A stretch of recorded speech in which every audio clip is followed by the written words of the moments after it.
来自34个国家的200多个非政府组织批评中国在东突厥散的种族灭绝，并呼吁关闭集中营。4月1日，来自10几个非政府组织的代表聚集在伊斯坦布尔贝阿兹特广场举行示威。自2017年4月1日起，中国政府在东突厥散建立庞大的集中营系统，发起了大规模任意拘留行动。多国政府和国际组织认为，中国在东突厥散针对维吾尔人的行径与第2次世界大战纳粹集中营的做法没有什么不同。周四，土耳其 IAJ 人道主义基金会等多国非政府组织和东突厥散非政府组织联盟在伊斯坦布尔举行了以种族灭绝而不是开玩笑为题的新闻发布会，呼吁中国政府停止种族灭绝并关闭集中营。另一方面，瑞典维吾尔族教育协会在斯德哥尔摩议会面前组织了一次游行示威，抗议者大喊“停止种族灭绝”和“集中营”等口号。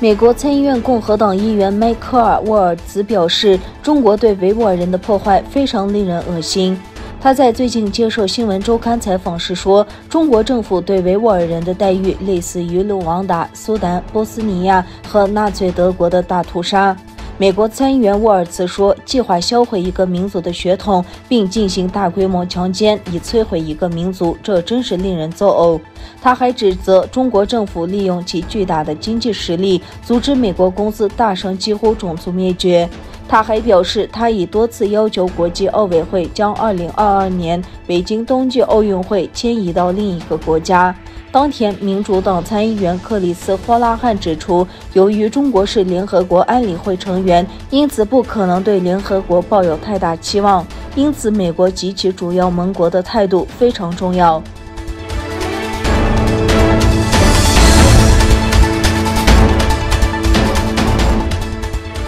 法国独立记者波蒙上个月为中国官媒撰写的文章谴责外界对中国维吾尔人政策的指控，但《世界报》昨日揭露根本查不到波蒙的任何资讯，引发哗然。中国编造假记者散布讯息的操作四路马脚。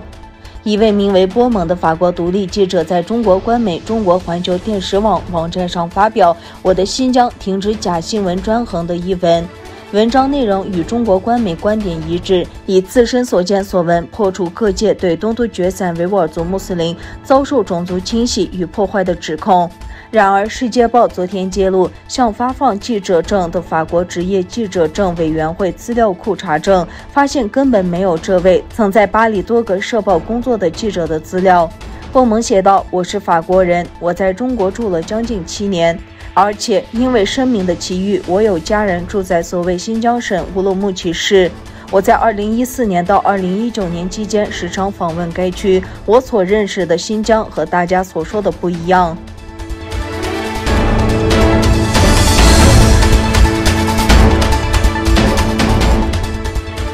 美国国务卿布林肯重申取消香港特殊关税地位。中国外交部发言人华春莹表示，美方发表有关报告罔顾基本事实，对香港事务说三道四，对中国中央政府和香港特区政府无端指责，严重干涉中国内政。美国国务卿布林肯3月31日发布声明，向国会递交香港政策法案报告，称中国大陆政府通过港府实施的国安法严重侵害香港人的权利与自由。我向国会确认，香港不再拥有高度自治，不足以享有美国自1997年7月前依法所给予香港的待遇。华春莹说，香港是中国的香港，香港事务纯属中国内政，任何外国无权干涉。我们敦促美方尊重事实，停止以任何方式插手香港事务，停止干涉中国内政，以中美关系重返健康稳定发展轨道创造有利条件，而不是制造障碍。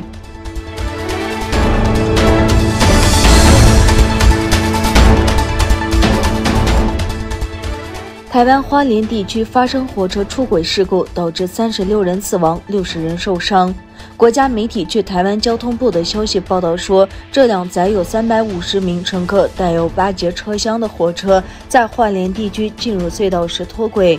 火车的第4和第5节车厢严重受损，消防人员以及搜救队被派往现场。经确定，事故中有36人丧生，60人受伤。台湾领导人蔡英文要求有关部门和机构着手就事故展开必要的工作。